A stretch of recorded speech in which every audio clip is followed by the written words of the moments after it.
Okay, Tyler, we're going to talk about zombies or the meaning crisis, and I think the two are related. So, um, I think what we want to do in today's talk is sort of dive into the symbol of the zombie and see what how that connects to our own experience and see what we can do from there. But yeah, that's what I want to discuss. Sounds good. You want to kick So it off? yeah, so you were saying you watched the Vervaeke and Christopher video. hmm Um, you want to go from there, or Yeah, so they're talking about, they had eight aspects, I guess you could call it, or characteristics of the zombie. And so, um, I here's just a bit of a pushback. mhm. Um, I got from um, Burn Power. I don't know if you've seen him. He's been on Paul's channel. Yeah. He calls himself the I don't know what he calls himself, but we were talking about the zombie, and he said you can sort of put your own bias into the zombie by drawing out the aspects of the zombie that you think are important. So if I watch zombie movies and then sort of string together the symbol of the zombie, it's sort of going to reflect my salience landscape and the narrative I want to tell. So that just puts maybe a bit of critical edge on Vervaeke's notion of the zombie, because like, what aspects is he leaving out? What aspects is he highlighting? Are there things he's just not pointing out? I don't know. Well, Just also, I mean, that objection isn't limited to the zombie. You oh could yeah, you could make that objection to just about anything. it's his entire project essentially. Like, he's highlighting these aspects of the history of philosophy, and it's Exactly. So yeah, it's like I don't see how that. But anyway, but the I think their aspects of it are pretty canonical. I mean that's what they tried to do. I mean they're writing another book about it. So I, they're I I agree. I mean, they're pretty now I guess what you read into those things is where I could see what Byrne is saying. It comes more, it's kind of like a postmodern critique. well, I guess the objection is this. So you're getting the symbol of the zombie from the fact that it's appearing all over in popular culture. It's appearing in different films, in different books, in different whatever. And so there's this vast universe of zombie literature. And how do you sort of narrow that down to get the zombie archetype? It seems like a tricky exercise, I guess. Maybe Peugeot would have an answer for us, but I don't know. I think you just have to go with what the pattern is. If you go through it, and I'm taking their word for it. I've seen a Mm-hmm. few zombie movies. I've watched The Walking Dead and seen some other ones. So it's like they're all roughly like, I think most people, if you said what is a zombie, they give you the main. Yeah, The I main, like I main like their outline as well. So yeah. let's jump into it. All right. So the eight were, what is it? They don't lack of speech, the perversion of communitas. So they kind of roam around in herds, but they're not actually in community with each other. Mm-hmm. So that goes along with they lack self-awareness. So then 3 is that they're untouchable. 4 is they're homeless. 5 is they're insatiable. 6 is the ugliness, so like they're actually like physically decaying. 7 is they're amoral, so they lack any notion of evil or good. And then 8 is they lack perspective. And so I think what Byrne is saying is right, in that what you can then do is, if you can then focus in on a few of these and then tell the story in a way that says the zombie is this. And so the classic one from probably 2 decades ago, or maybe 3 decades ago, was number 5, the insatiability. And people would map that on to consumerism. Oh, And so, and I think that's a kind of a like facile explanation, like just to say like, zombies. It's like, what is it? It's like an allegory versus like Tolkien's applicability. So just to say, the zombie is the modern day, shopping mall patron, right? Like that is that's a very weak. I think I see. I get what you're saying about how that's sort of a bit of a facile link, but I think there's something to it, but the analysis isn't deep enough.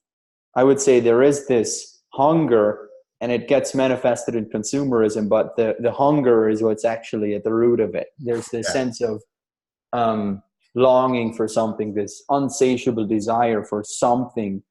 But it doesn't connect with the rest of the other aspects. And that's where I think Jonathan Pajot would say, no, that's not, you're not doing symbolism properly. Because he's done the ones about the swastika in like the old Greek churches, right? And people go and they look and they're like, oh my gosh, look, they were Nazis. And he's like, no, this is not, like, this is a very old symbol. You don't just get to take it and then apply it out of context. And that's what I feel like the shopping consumer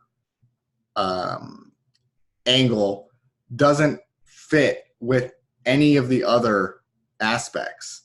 Okay, so you're saying if we're going to analyze aspects of the zombie, it sort of needs to form a coherent whole, a coherent mode of being, and that's a point where Vicky and his co-person also makes, is the zombie isn't just sort of a description of something; it's actually a mode of being. It's a pattern of behavior. It's sort of like a principality in power in that way. It's something that possesses you, and that you enact out. That it's a mode of thinking, a salience landscape. It's a way of seeing the world. It makes certain things pop out to you, and it makes you act in certain ways. So yeah. One of the things I was thinking about while watching it was,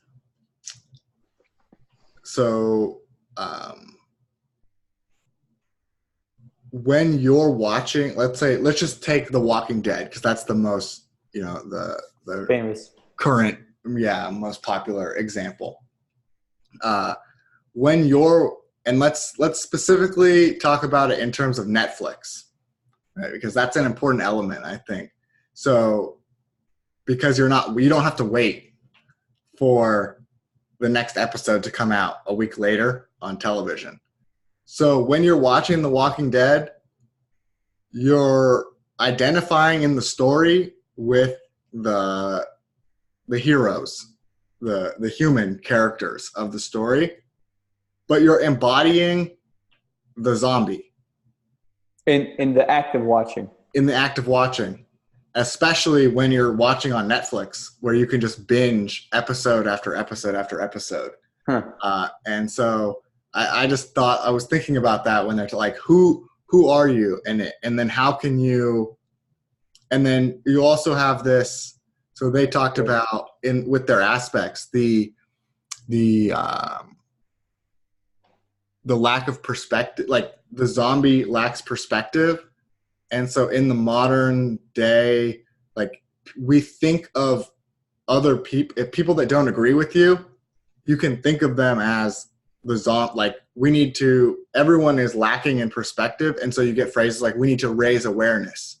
We need to Education. everyone is in a stupor.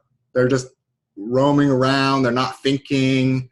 And we need to raise awareness and break them out of this. And so you can there's all of these analogs to being the person who is like, you're so driven to your thing, and like you can just always say that everyone else lacks perspective, and that you're the person who's trying to save the world and bring everything right.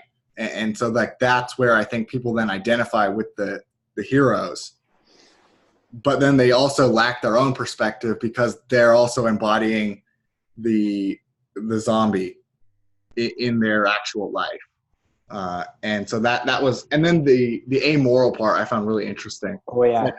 I never thought about that, but it's the same. I think it applies the same way, where you can take your position, and then if you say that so like the source of evil in the zombie mythos, let's just say, is not the zombie, it's other people.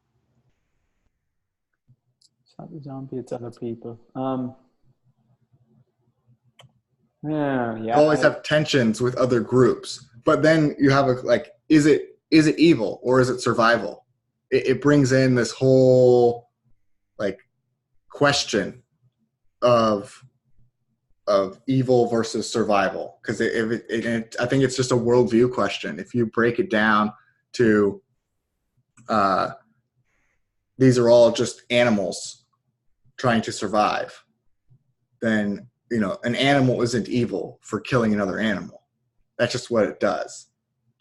And so if the zombies are like this animal form of humans, and they're not evil when they attack someone, but then are the humans evil? Or like if there's two groups, and then it's like, okay, they have all these resources and we need those resources for survival, so is it okay to just go kill them? And you could say yes, or you could say no, and it's like a question that's posed to the viewer in watching the drama unfold, because there is this sense that, oh, I wouldn't do that, but you don't know. It's like but I think people operate under that assumption until then they have to. Okay, stop recording for a sec. Yeah, so you're sort of saying that zombie is essentially an animal, or do you think it's something worse than that even? Because if you think about the aspects of homelessness, ugly, insatiable, it seems like it's even sub-animal in some way. It's a corruption of, it's definitely a corruption of a human, and a corruption of creation itself, I think.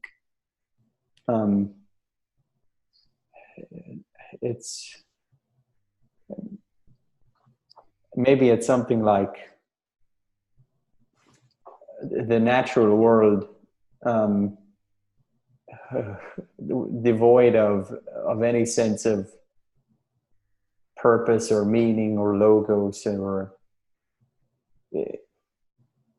maybe it's sort of a naturalism without any kind of coherence. It's just this ugly Darwinian struggle, but it seems to be even uglier than that. Yeah, I wouldn't even call it Darwinian.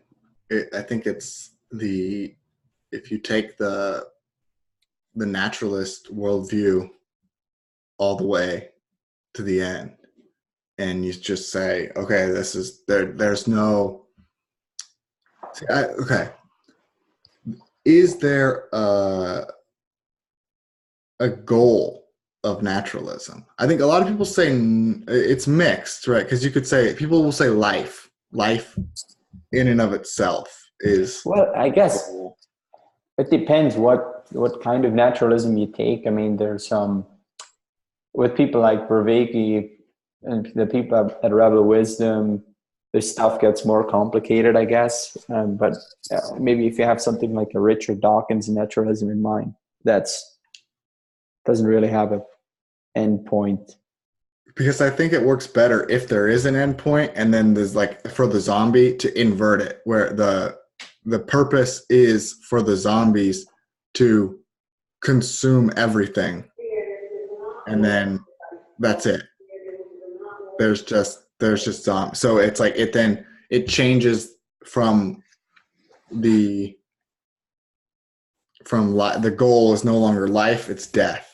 And I think Christopher in this But video for another not one. even, that's the thing. It's not even death. It's a life that's death.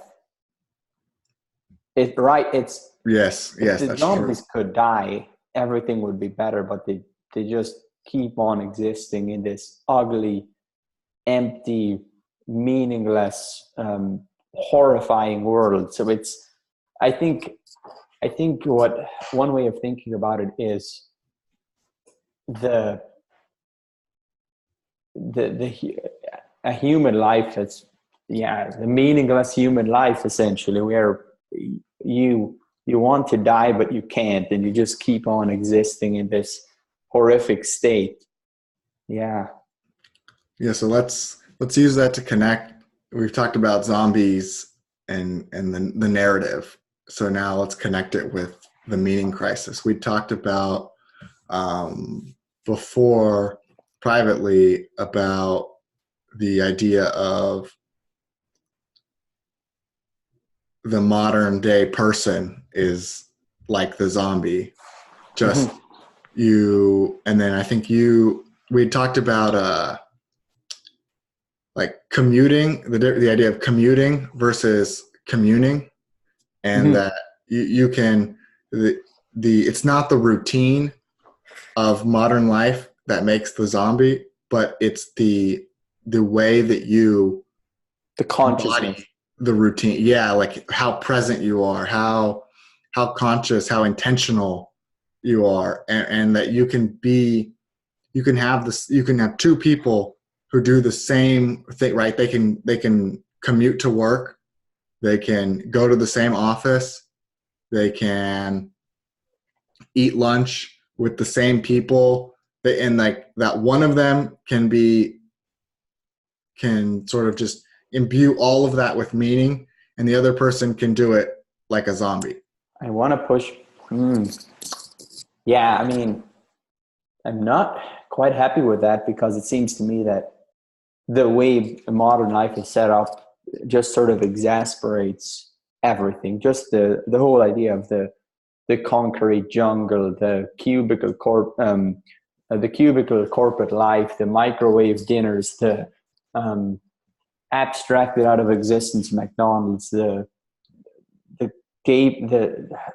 endless consumerism of Walmart, just this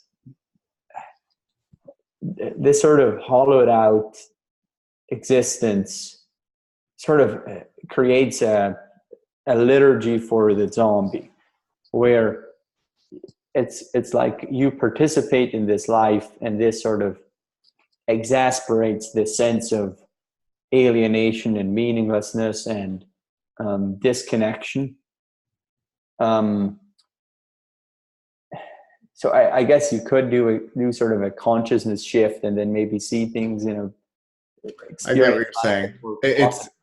It's too, let's say, Petersonian to just assume that somebody can do it all themselves and break, because you're sort of you're in the situation that you're in, and even if you try to be that person, if you're surrounded by other people who are not interested in doing that, then you're still kind of stuck, right? You can become an island, and to say, oh, it's just how you approach it is not it's too simple. Well, I was listening to someone talk about I can't pronounce it, Jacques Ellul, Jacques Ellul, the Technological Society, and he makes the point there that what our technological society does is it sort of pushes us to our absolute limits, where you're sort of pushed to the brink of despair, but then it covers it up with sort of these layers of consumerism and these other, therapy and these types of things to sort of placate you and make you sort of fit into this mechanized system. And we have this refrain from people where we'll say things like, we'll ask, why isn't that person able to deal with normal life? And Elul makes the point, dealing with normal life is just a much greater task than it used to be, because you have to deal with all of these alienating, dehumanizing aspects, I guess. So that's an interesting way of thinking about it. So there's like way more pressure being exerted on a normal human being, so that he's just at the brink of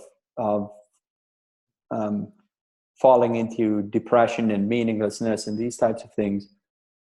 And then there's sort of, the system also creates sort of ways of addressing that and making people feel as if it's normal, distracting them and these types of things.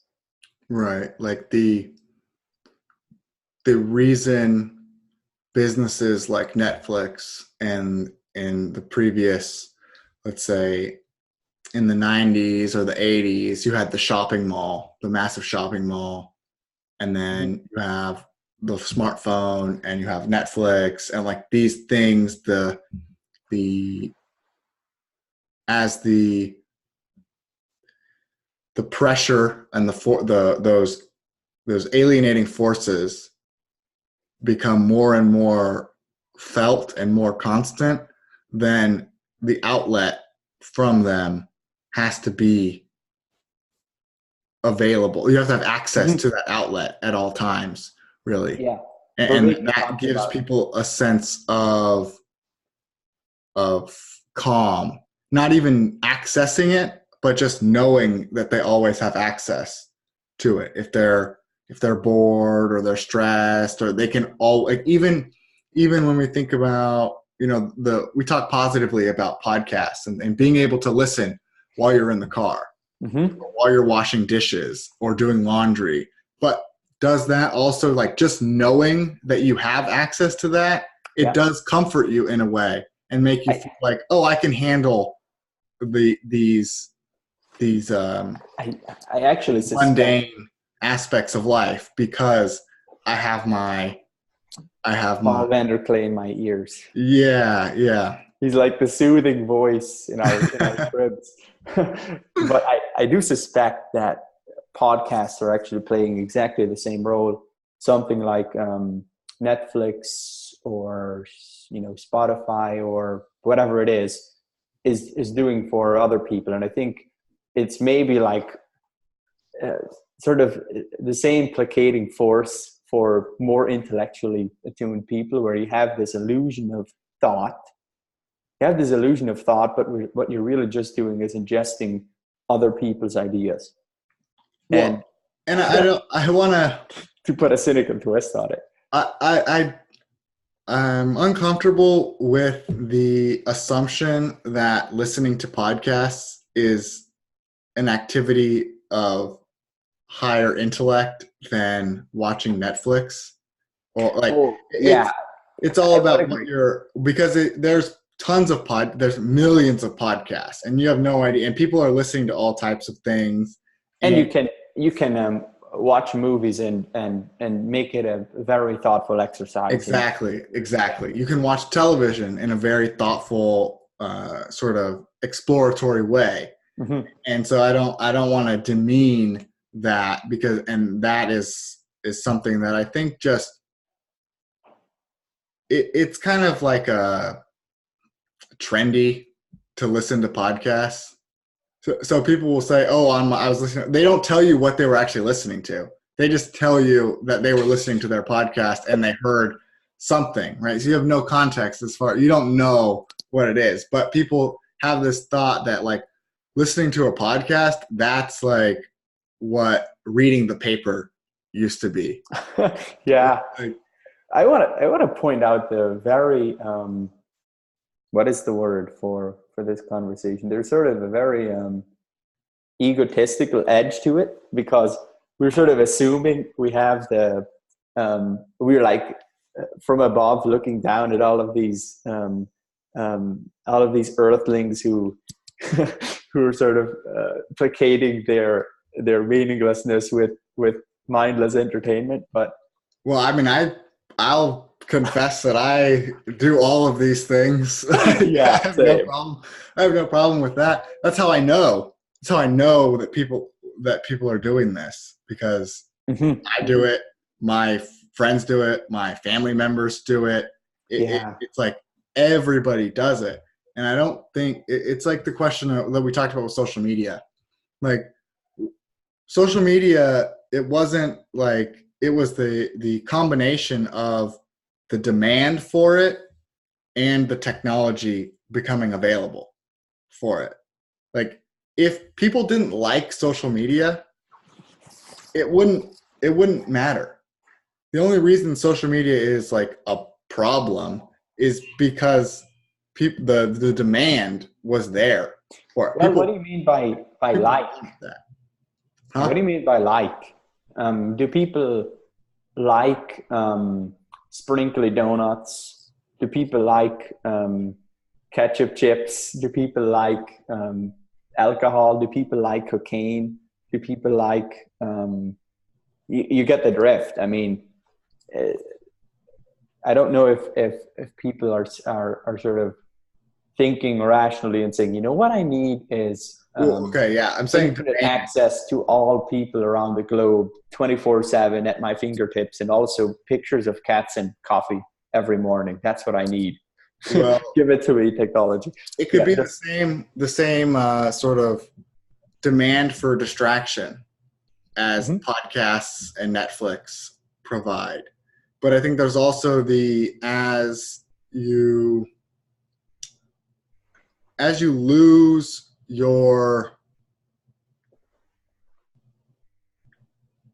the felt sense of being acknowledged, it's what is it, like the urban solitude, right? Like everyone lives closely packed together, but they never come in contact with other people. So then it creates the same way that all the constant pressure and stressors create this demand for a constant outlet for that. You have this constant feeling of invisibility that then online you can now be visible, and you can and there's that, as the comfort with in-person interaction decreases, then you also crave the safety of anonymous virtual interaction. And you can just step out, and so you start you start fracturing your psyche into these personas, where you have your online persona and then you have your in-person one.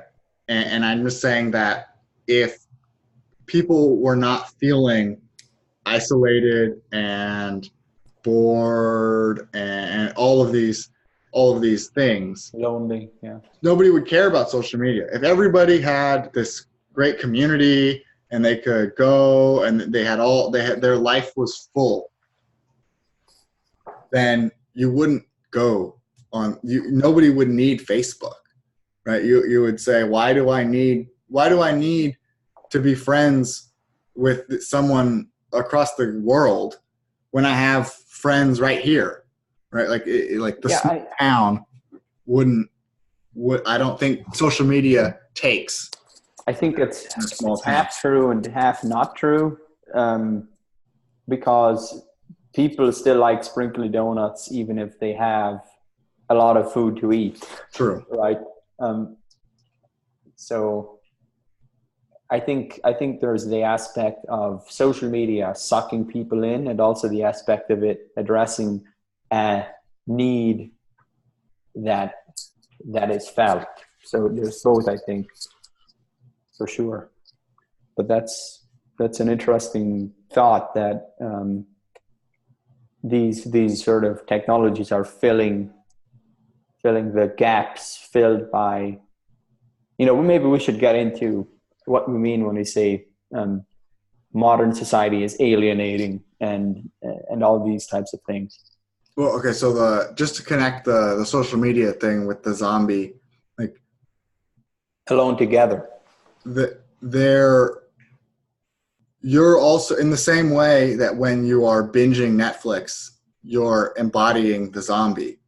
When you're scrolling through Instagram or Facebook or YouTube, you're also embodying the zombie. I mean, it's literally called a feed, and you just are consuming all of this content.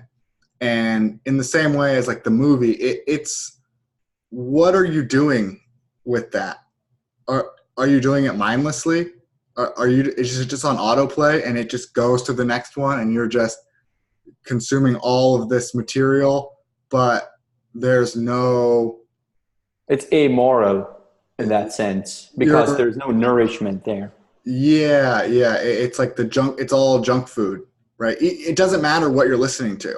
Like you can listen to you can listen to Paul, you can listen to Jordan Peterson lectures, you can listen to John Vervaeke. If it's just playing, like you're not benefiting from that.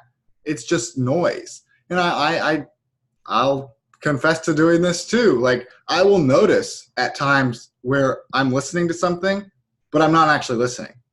Like, and sometimes when you're in this horrible mood and you just don't want to spend any time in your thoughts, so just cue up some Paul Vander play. And right. But then you're not even engaging with the material. You're just zoning out. Yeah. Because now there's something and you're telling yourself, oh, I'm listening to this. But there'll be times when I'll just be like, oh, I have no idea what was said in the last 10 minutes.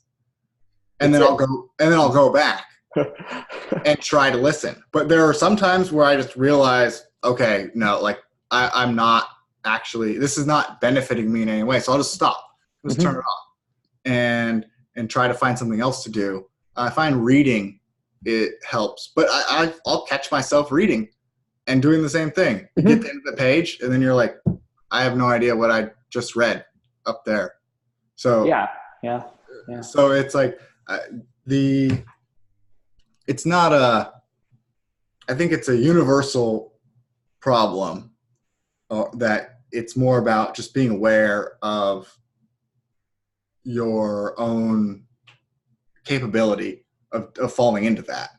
There's a few different ways of interpreting that. For me, I mean, one is when you spend too much time consuming all day, is that the reason why when you sort of experience this, because you're sort of you want a space to process your thoughts, but you're not giving yourself that time, so it sort of starts happening while you're consuming?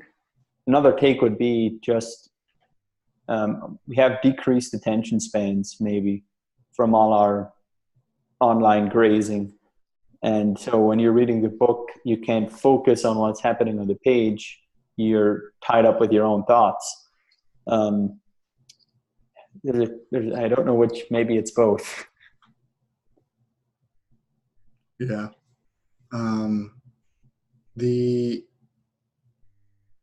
The best thing I found for that, or when I notice it the most, really, is when it's like a sign of overload, like where you're just you're just tapped out. Yeah, Like yeah. you need to just stop. And because of the constant access, we think of it as being normal, but like most people don't read a book, like sit down and read a book for like 3 hours or 8 hours. Mm-hmm. But people do that with YouTube and podcasts. Yep. Yeah. Right. And so we have this assumption, like if you told someone like, oh yeah, I read for 8 hours. I read for 8 hours every single day. They would be like, well, are you a graduate student? Like what do you do? Or are you 5? When I was 5, I probably did that. Or Yeah. Like 10 or 12. That's not normal to say that. But if you told someone, oh yeah, I listen to podcasts for 8 hours every day at work, people would be like, they wouldn't bat an eye at that. Oh, they would, but yeah. They would say, oh, what do you do? Be like, oh, I'm a software engineer. And they'd be like, oh, okay, yeah, whatever. That seems reasonable, I guess. Yeah, I've thought. But can you really be listening and absorbing that much? I doubt it, right? You know, it's why it would make more sense if someone said I listen to music while I work for 8 hours. You would find that less odd than listening to podcasts, because it's not just you're not just listening to the words, you're feeling the music at the same time. And so it's not the same as someone speaking. The whole phenomenon, though, is just so strange. I mean, take the stereotype of the 40s or whatever factory worker who sort of trudges off to his job, stacking things that come out of the assembly line, and then he works his shift, he eats his meal, then he trudges back home and sits down in front of the TV to distract himself. You know, if we're talking about the perils of modern life, what's happened now is you have the same factory worker who's trudging off to work, but the whole time he's listening to podcasts or listening to music. What's going on with that? And then he goes home and then he watches some TV or watches some Netflix, and then he goes to sleep, and then he wakes up and puts his earbuds in and then goes back. You know, that's the extreme case, but that's essentially what's going on. What's up with that? There could be some chronological snobbery where that's C.S. Lewis's term, I'm pretty sure, where we look back at the factory worker and go, oh man, like that seems terrible, so boring. So, but I mean, I'm just saying there's heightened levels of distraction going on in the second case today. Yeah. But to say that the reason he wants to listen to podcasts is because his job is so boring. Does that make sense? Like that we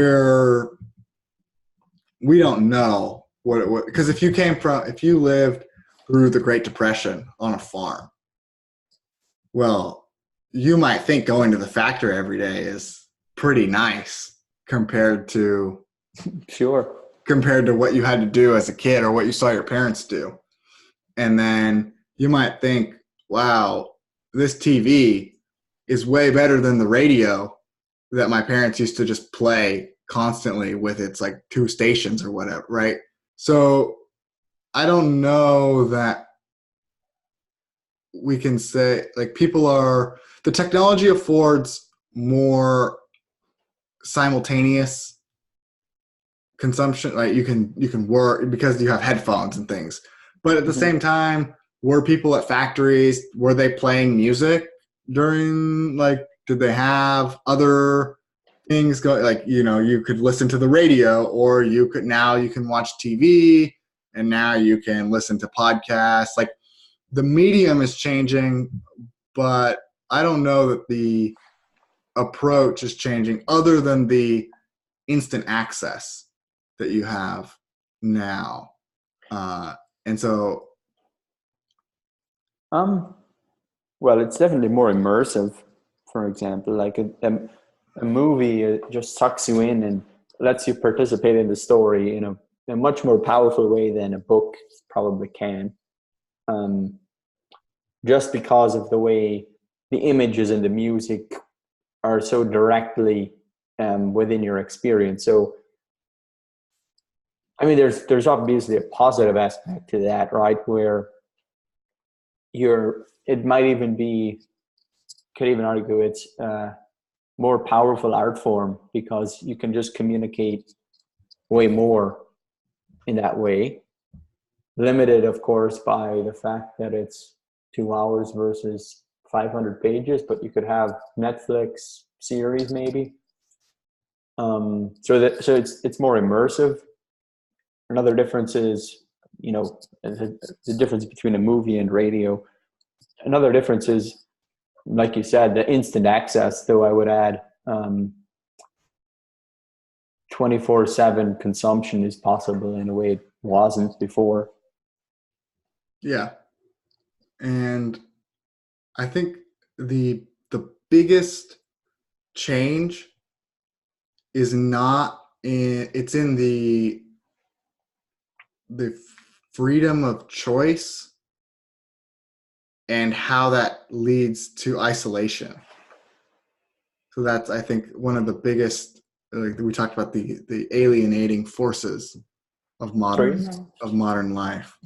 So if you have a small town movie theater or a few national radio stations that everybody listens to, everybody sees the same movies, or everybody watches the same few television channels, then everyone is sharing in the same narratives.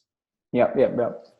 But as those proliferate, as those technologies proliferate, then you get more and more choice. And so that leads into fracturing of, what is it? Like the United States has like 350 million people. So you can create a successful podcast you can be one of the most successful podcasts ever by getting 1% of all the people in the United States to listen to you. 1%. Whereas you had a few movies that, everybody would go see. Everybody would watch the few news programs. Everybody who watches movies, I guess. Right. But as a percentage, you were sharing that experience with a much larger percentage. Whereas if you just took a podcast that people take a podcast you listen to, go ask somebody if they've ever heard of that podcast. Odds are they're going to say no. Paul Vanderklay. Right? They're going to be like, what do you eat? You can find way more popular ones than that people will have no idea what you're talking about. Even people who listen to podcasts will say, I've never heard of that. And so there's this fracturing of the society that happens as you get more and more. And so that's what I think the biggest difference is with the factory worker. That you could have if you had all these people listening to the same things, then or related things, then it would aid cohesion, and you would have a better, I think, work culture. But if everybody can just come into work and listen to whatever they want, then you are it's like they have a defense mechanism to whatever the culture whatever the top down, what the expectation of what the culture is going to be. Okay, we're gonna have to cut it short, but I was just gonna say, this phenomenon of freedom of choice, which again, cocaine and sugary donuts, but But this freedom of choice thing sort of cuts against, I think, the allure technocratic society, technological society thing, because if you sort of take this view that modernity is alienating, and then we need sort of technology or entertainment to sort of protect us against that source of alienation. What all this alternative media and this fracturing of the sort of dominant narrative does is it sort of creates these pockets of resistance, and it sort of makes it more difficult to sort of keep this coherent system of society together in this sort of we want to have standardized tests, and we want everyone to sort of fit the mold. That sort of starts to break down with the internet and these types of things, because you have all of these alternative points of view and this fracturing and these alternative lifestyles. Hard to know how that plays out, because then you have big tech companies starting up, and who knows where it all heads. Well, I think there's to close that gets into Jordan Greenhall talks about a big difference is that you have broadcast and then you have digital. And so when you have the digital the broadcast affords a top-down control, but also it provides cohesion, because now everyone is getting the same thing. Mm-hmm. But then as there become more and more broadcasts, then people can start to pick between the different broadcasts, and that opens the door to decentralizing. Because now once enough people have the ability to broadcast, then it fractures the whole thing. And then now everyone can self-select. I think in the early days of Silicon Valley and the internet, there was actually exactly this type of sense going on, where the internet is just going to create this hierarchy-free system where everyone, with decentralization, and there was literally these utopian hopes through the internet. And what ended up happening is the internet gets controlled by Google, by Amazon, by Facebook, by these big corporations, and you see just tribalism start to develop. Yeah, I think that's that's what's happening with YouTube, especially right now, is you set it up, right? Like you have broadcast, and then the technology proliferates, and then you get YouTube coming in saying, hey, anybody can broadcast on YouTube. And so people just think it's going to keep progressing like this. But no, it swings back, because then YouTube outcompetes everybody. And then they say, hey, wait a second, we need control. Now, we value control more than the decentralization. And so what started as a platform to offer broadcast to everyone, the ability to broadcast to everyone, now becomes the same platform that now they're like, oh, we're in control. Like we want to control. And so now they're setting up all these new requirements for ads and who they're going to promote and what's considered like verified channels. And they're making all these changes because they're trying to lock it down because they've won. And it's like Peter Thiel has a great line talking about this, where he says a true capitalist is anti-free market. Yeah. Because as soon as you get in, like, you want the market to be open until you dominate the market, and then you don't. Like that's what a capitalist wants to do. Mm-hmm. And so, but people have this conflation of capitalism and free markets, but that's not what's going on. And so I think that's the same way that YouTube is doing. It's like a perfect analogy for what YouTube is doing. They opened it up, they won, and now they want to close it down because they won. Mm-hmm. And so they're actually partnering. They're partnering with the people that that they undercut to begin with, right? Which is keep the profits going. Which just proves, right? Because they're the old kings of broadcast. And so if you're trying to set up a broadcast hierarchy, well, they had to undercut them so that they could knock them down. And then now that YouTube is on top, now they're perfectly happy to realign the hierarchy along broadcast. And so that's what they're doing. And so the idea that technology is just going to empower everyone is that it's a utopian pipe dream. Yeah. Okay. Let's put this out there and see what people think. Sounds